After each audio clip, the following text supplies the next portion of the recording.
Conformément à la vision du parti, la Fédération PPACI d'Anyama s'est dotée d'un siège local pour ses activités.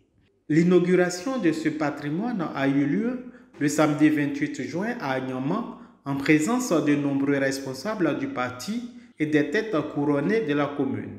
Cette cérémonie d'investiture avait pour invité spécial son Excellence Emmanuel Aka, directeur de cabinet du président Laurent Gbagbo. Après l'intervention du président du comité d'organisation qui a planté le décor, le fédéral Adiko Achille a exprimé sa gratitude au président Laurent Gbagbo à travers son directeur de cabinet, puis a fait une doléance, celle de voir le président dans sa commune. Pour nous, l'ouverture de ce siège marque une étape stratégique, politique et symbolique de grande importance. Elle représente bien plus qu'un simple édifice, c'est un point d'ancrage physique et durable du parti dans la localité. Une preuve concrète de notre enracinement territorial et populaire. Ce siège est un outil de mobilisation, de formation et d'encadrement pour nos militants. Il rend visible notre action sur le terrain, renforce notre crédibilité auprès des populations et affine notre proximité avec elles. En ce sens, il participe pleinement au rayonnement régional du Parti des peuples africains Côte d'Ivoire, PPACI. Dans le contexte politique actuel, ce siège est aussi un symbole fort de résistance, d'espérance et de détermination pour nous les militants. Il constitue un repère moral. Pour nos adversaires, c'est un signal clair. Le PPACI est là, présent et engagé ici à Anyama. À sa suite, le secrétaire général adjoint Magonebi Patrick, en charge des 2 AB, a saisi la tribune pour appeler les militants à se tenir prêts pour les combats qui se profilent à l'horizon. Ce lieu qui est un symbole de rassemblement, qui est un symbole de lutte. Merci à toi et à ton bureau. Population, cher peuple hatché, militants, militantes, le pays nous appelle. Le pays nous appelle à dire non à un 4e mandat. Parce que d'abord, le 3e mandat, qui n'était pas légal, il a été consommé. On ne peut pas être assis et puis un autre mandat va être consommé. À un moment donné, quand il est né garçon, chez nous, le gourou, on dit, quand ton village est attaqué, ce sont les garçons qui sortent pour dire non à l'envahisseur. Donc l'heure est arrivée de dire non au 4e mandat. Oui, le pays nous appelle à nous battre pour une élection inclusive. Parce qu'en face de nous, on nous demande que nous ne sommes rien. Ils peuvent décider, ils peuvent faire ce qu'ils veulent de nos dirigeants, de nos mentors, ce qu'ils veulent de nous, ce qu'ils veulent de la Côte d'Ivoire. Donc à un moment donné, il faut qu'on se lève pour dire non. La vice-présidente Angèle Boka abonde dans le même sens. Elle appelle les populations à une conscientisation générale. Nous avons le bonheur ou le malheur d'être à proximité de la capitale. Et le grand Abidjan a tendance à venir vers nous. Mais est-ce qu'on peut le faire sauvagement? Il y a d'autres villes qui ne sont pas développées. Pourquoi on ne va pas là-bas? Et gérer durablement nos terres. Parce que nous avons des enfants, mais nous aurons des vrais petits-enfants, nous aurons, on ne va pas disparaître. Donc comprenez que c'est à nous de nous battre. D'abord, quand on est unis, on se bat pour cette terre-là. Ils reculent. L'invité spécial de la cérémonie, son Excellence Emmanuel Aka, n'a pas manqué de rendre un vibrant hommage au peuple hakié pour sa fidélité au président Laurent Gbagbo, son mentor, avant de rappeler ses actes forts allant dans le sens de la restauration de la dignité des Ivoiriens depuis son retour au pays. Quel est le contexte politique dans lequel nous sommes? Vous, peuple haké, vous avez une histoire particulière avec le président Laurent Gbagbo. Ce n'est pas moi qui vais vous la raconter. Peut-être que vous la savez mieux que moi. Mais le président a dit souvent que c'est les acquis qui ont sauvé la démocratie en Côte d'Ivoire.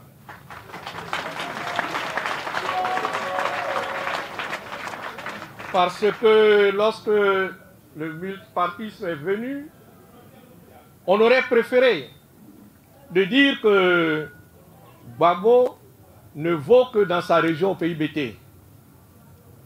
Mais le président Gbagbo a voulu être candidat à Akupé parce qu'ils lui ont proposé. Et il a accepté en 1990. C'est quand il est parti dans son village, dans sa sous-préfecture Ouaragayo, que ses parents lui ont dit « Mais qu'est-ce qu'on t'a fait pour que tu veuilles nous unir au point d'accepter d'être candidat à Akupé alors que nous sommes là ?» C'est ainsi que le président a dû se résigner et accepter d'être le candidat de chez lui. Mais à cette élection législative, c'est vous qui avez donné pour le FPI le prix de député. Et c'est ça les premiers pas du multipartisme, disons un peu de la démocratie en Côte d'Ivoire. Et tout le mérite vous revient.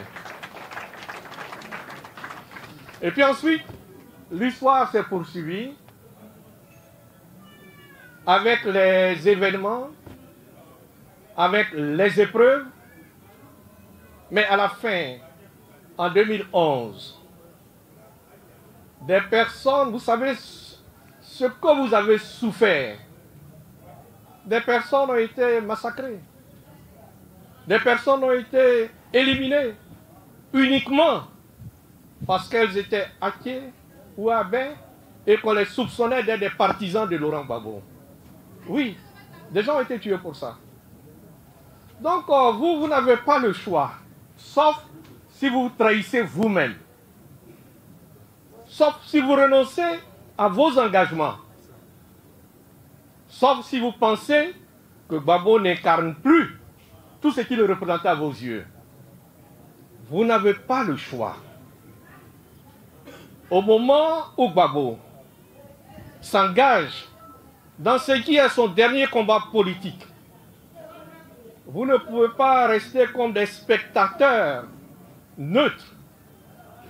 Vous ne pouvez pas vous laisser corrompre quand on vient vous trouver avec les cartes de la Sotra et qu'on donne du sandwich, 5000 francs ou un t-shirt et c'est suffisant pour avoir votre adhésion aujourd'hui. Vous avez trop souffert pour cela. Et ce n'est pas quelqu'un qui va venir vous dire « soutenez Gbagbo ». Ce n'est pas quelqu'un qui va venir vous le dire. Donc je voudrais vous remercier pour votre fidélité, parce que je crois que vous êtes resté fidèle au président Gbagbo. Et les moments que nous vivons vous donnent l'occasion de réaffirmer votre fidélité et votre soutien au président Laurent Gbagbo.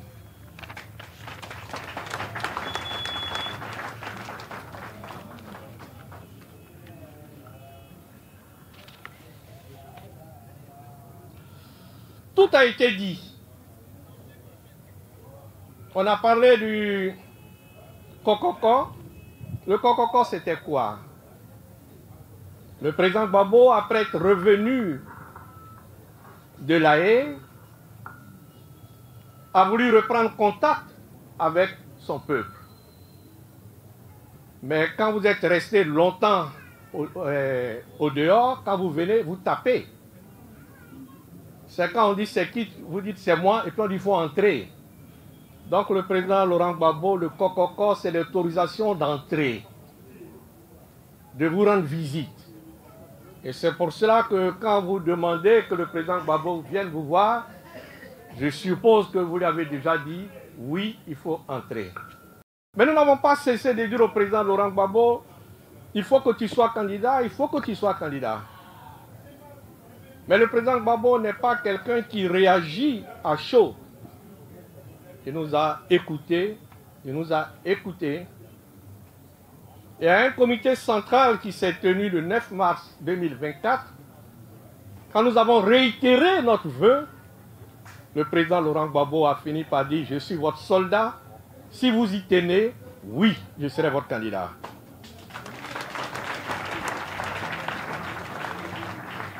Donc c'est le 9 mars 2024. Ensuite, le 10 mai 2024 a eu lieu l'investiture du président Laurent Gbagbo. L'appel de Bonnois. Le 14 juillet 2024, l'appel de Bonnois a une signification. Parce que en 1990, quand le multipartisme a été autorisé, c'est à Bonnois que le président Gbagbo a fait son premier discours et qu'il s'est réellement engagé. C'est cela qu'il est retourné à Bonnois pour lancer un appel aux Ivoiriens, pour leur dire que ce régime-là, ce gouvernement-là, n'est pas bon pour la Côte d'Ivoire. La cérémonie a enregistré la présence remarquable des responsables du PDCI, dont le parti est désormais en alliance avec le PPACI. Anyama se prépare pour les choses sérieuses à venir avec le président Laurent Gbagbo.